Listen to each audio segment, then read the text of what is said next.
This is a huge red flag for me. All right. It's so crazy. I was gonna say men. Now she wants to do transgender operations on illegal aliens that are in prison.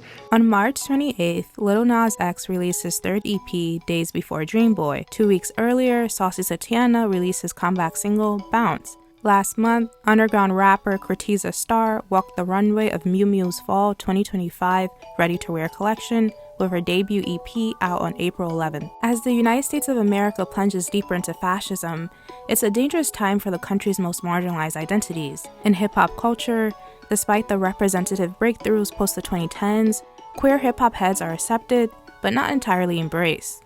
And that's how they look at it. If you like my music and you're a man, obviously you're gay. You like men and you want to be really badly. I'm Sayou Cooper, and this is The Griots, reporting on hip-hop culture through a mix of soapbox editorials, weird commercial breaks, and some very serious guests. I like homo hop better than queer hip hop because there are all these people who are like, oh, I hate that word queer. I know. And I like it better than gay hip hop because I don't like gay hip hop just sounds, well, gay. Like lame. Homo hop is one of the many terms coined to refer to the growing presence and collective identity of gay, lesbian, bisexual, and transgender people involved in hip-hop culture. It's not so much a sound or a scene as a particular approach to music, business, and community. Like any word you use to classify art or artists, it is inherently flawed, but remains useful to those of us who see our sexual or gender identities as legitimate sources of artistic inspiration and fellow feeling. You can find this definition of homo hop at fat-family.org. The official website for Fat Family Records is not more of an archival database for early 2000s LGBTQ plus hip hop or homo hop. Back in the late 90s and early 2000s, it was an online destination for queer hip hop heads to commune. You could find gay, lesbian, and trans rappers like Jen Rowe or the duo BQE, which included members Dr. Shante Paradigm Smalls and Judge Muscat. Muscat's rap stage name is Dutch Boy, and he created the site as a member of the rap group Rainbow Flava. Other members of Rainbow Flava included Juba Kalamka, Tory Fix, Ray Sean, lgbtqia, and DJ Monkey. On the West Coast, especially in the Bay Area, Rainbow Flava was one of the few gay hip-hop groups on the scene. But there was the all-white crew Age of Consent in the early 80s. On their website, they claim to be the world's first gay and polysexual rap group from Los Angeles. Thank you for supporting us, and we're gonna give it up a little for y'all. Queer boy doing hip-hop is a revolutionary act.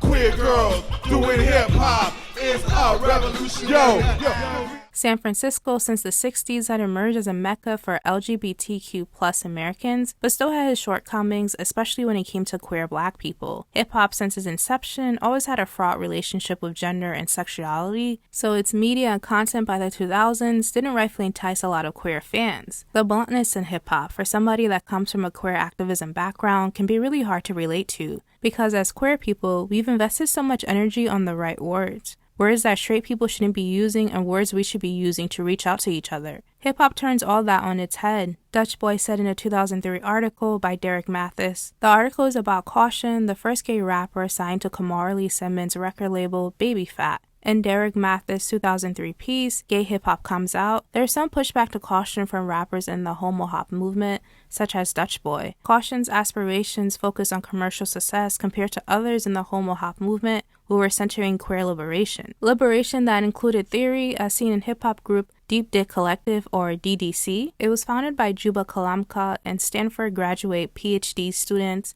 Timon T. West, stage name 25%er, and Philip Atiba Golf, stage name Light Skin Philosopher. DDC got its group name from the Punani Poets, a performance group created by Jessica Holter. Their debut album, Bougie, Boho, Post Pomo, Afro Homo, was released in 2001.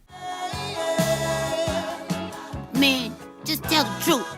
You gay? Will hip-hop ever accept an outwardly gay rapper? I don't know. First, somebody has to come out the closet. Peekaboo. Next up, we'll meet a new generation of queer rappers and explore the platform's gender problem. I'm Sayou Cooper, and this is The Griots. These last few years were pretty difficult for me. They have been pretty difficult for me. And I'm just now like arriving to this place of feeling confidence in myself. It's been 4 years since the release of Montero, the debut album from rapper Lil Nas X. I feel him, and I'm a fan of him, and I'm a fan of what he's doing and what he stands for. I think he's becoming an icon. I just like what he does, bro. Like, I salute him. I think he's brave. The 2x platinum pop rap album saw Lil Nas X carve a permanent lane in both hip-hop and pop culture, with singles such as Industry Baby and Call Me By Your Name, a pop star career not usually destined for gay boys growing up in the South. In 2025, the rapper is in a transitional phase of his career, prepping the release for his sophomore album with way less trolling. At my core, I'm a bubbly, fun bitch. I wanted to really express myself in this era. I feel like a lot of music was going into this alt-girl, Rick Owens kind of scene. I was like, no, I want to do something pink, vibrant, super on-the-nose girly, gay, fun, and then mesh it with some of my music, which is the polar opposite of that. Some of my newer songs are on a super Atlanta rap tip because that's how I started in music. I was a rapper in Atlanta, then Old Town Road came along and opened doors for me to do what I wanted musically, Lil Nas said in his recent Paper magazine profile. When his single Jake Christ was released on January 3rd, 2024, and didn't receive the Lil Nas accustomed chart success, even with clickbait marketing, the rapper took some time to refocus. His new EP, Days Before Dream Boy, released about a month ago, is undeniably fun with some intimate verses. The production is still pop and bits of electronic dance as heard on track 7, Need That Boy,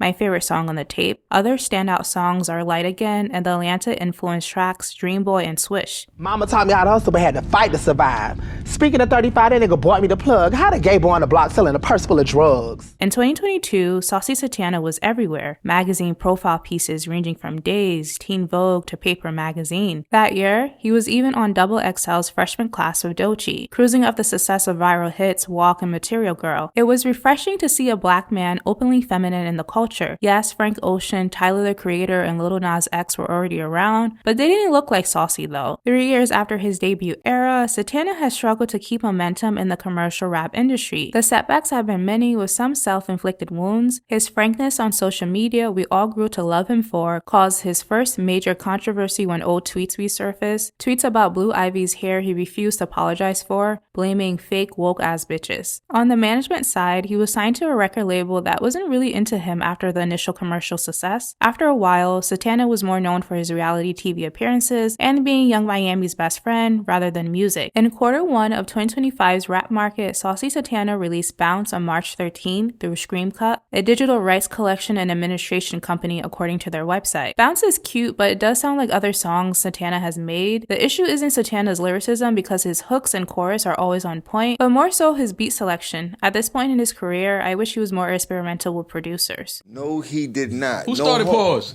No Homo started in Harlem. Biggs and them started saying pause instead of saying no homo. All the things they're about to do with me and the ways they're about to use me.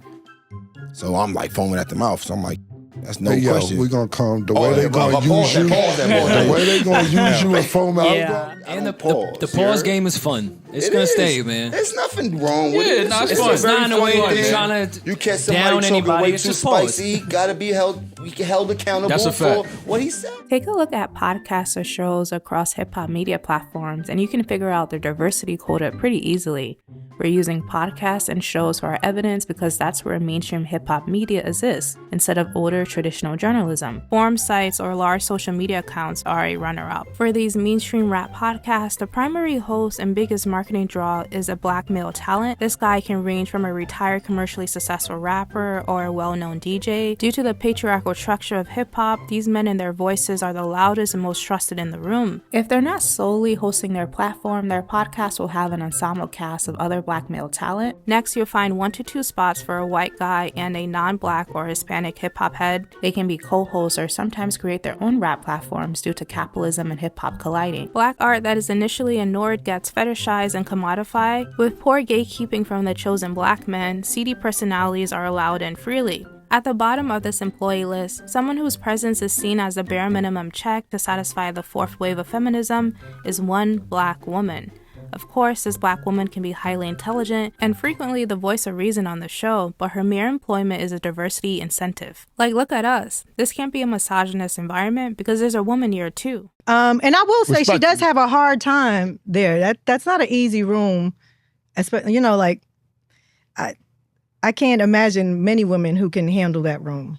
Listen, what I'm saying is that you speak for women rights, right? that's Mel. Yeah. You speak for women's rights. They would have to actually respect you, and I can clearly see that they don't. And like a Damaris on the Rory and Mal podcast, yes, where they respect her. yes. But I feel like you do it when it's convenient. I think about this gender and race breakdown a lot as a Black woman leading an alternative media platform, a platform that is struggling to attract more women and queer identities. It's easy to blame the algorithm for not pushing our episodes to these demographics, but there is accountability due on my part as editor-in-chief. As much as I might be a well-read womanist, I'm not immune from participating in uplifting patriarchy. How many episodes do I have highlighting women in hip-hop in comparison to men? And why is this the first time I'm writing about queer hip-hop?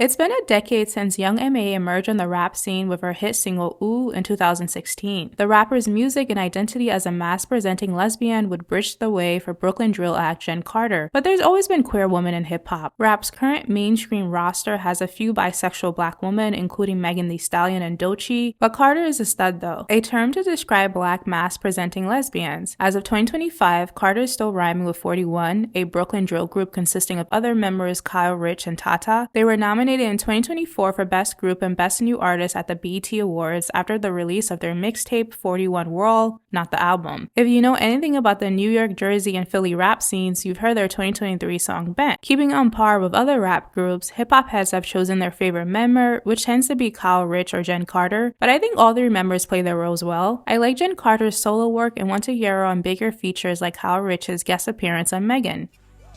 First time I decided to change my pronouns, maybe 2019.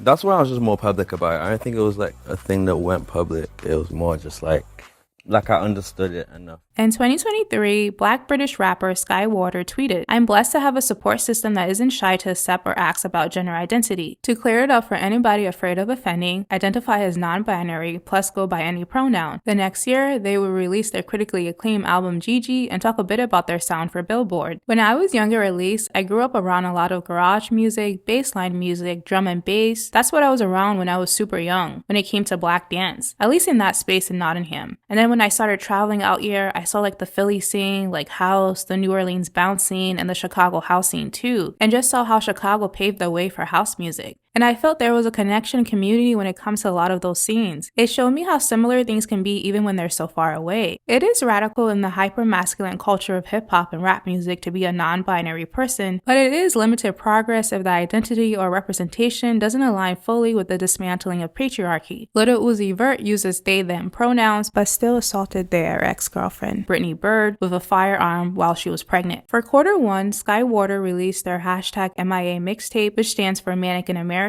I set out from the beginning to make a mixtape. I never really had a rap mixtape, so I wanted to put out one with this new confidence. You feel me? They told Paper Magazine in March. Dramatic, lab coat, confusing, don't know what's going on, maybe yes. Sort of, kind of. What the hell, sure.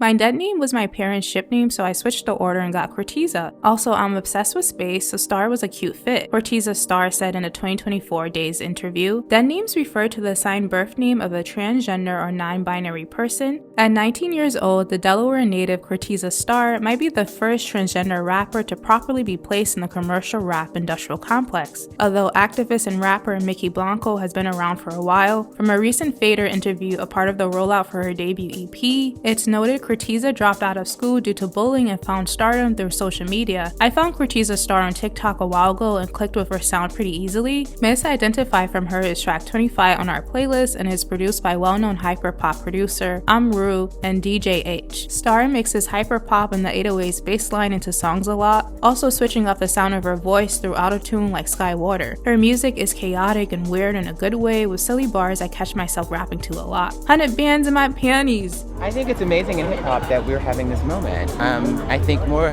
guys who are gay in hip-hop should come out. Yes! Do you think there's more? Girl.